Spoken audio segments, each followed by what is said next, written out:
finally, how do we get to positivity? We have to be intentional about positivity. People think, but hey, if your life is going well, you should naturally be positive. Not true. It depends on where your attention is placed. If your life is going well, but you pay attention to the fact that today was raining the whole day, maybe you'll think, today was not a good day. So we want to tune into gratitude.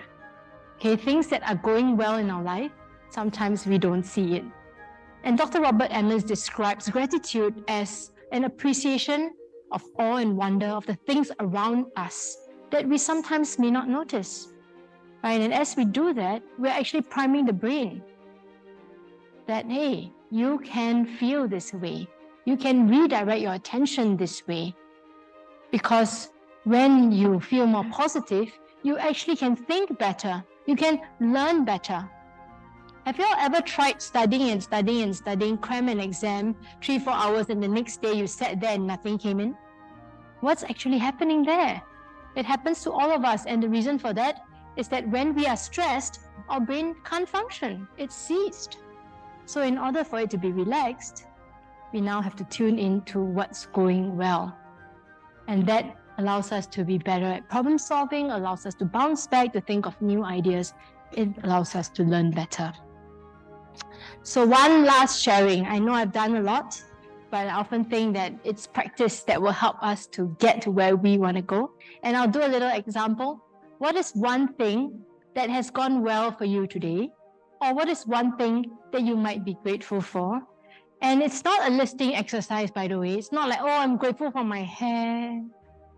I'm grateful my clothes fit so well. And that's it, we're not going to stop there, right? We go into the why because that's where the brain connects with the heart. We actually feel the gratitude.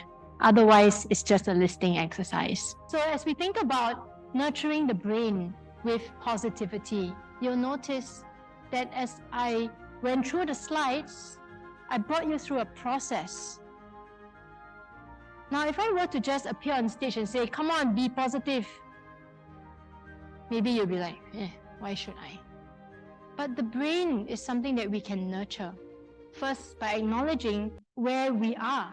You first learned that perhaps there were 3 Ps that you didn't realize you had. And then after that, we got the brain ready, because with that acknowledgement, we were now able to challenge some of those thoughts that may not have been helpful for us. And then we went into going inward, because when we are inward, we have greater clarity over what that thought actually means to us and what it tells us about ourselves. And then we learned that we need to express it, don't just keep it inside. And finally, we end off with positivity. Now, it's so hard. I don't know if you have ever experienced when people come to you, you're having a bad day, and they tell you, it's okay, Rana, tomorrow will be a better day. Cheer up. I don't know why you're laughing. Why? Because that sometimes feels fake. True? That sometimes feels like toxic positivity. Now, the positivity I want to share with you is not toxic. We are preparing your brain in the whole process that you have been through tonight to finally be able to end on that positive note with genuine laughter and all of that happened on the gratitude board. It was by design.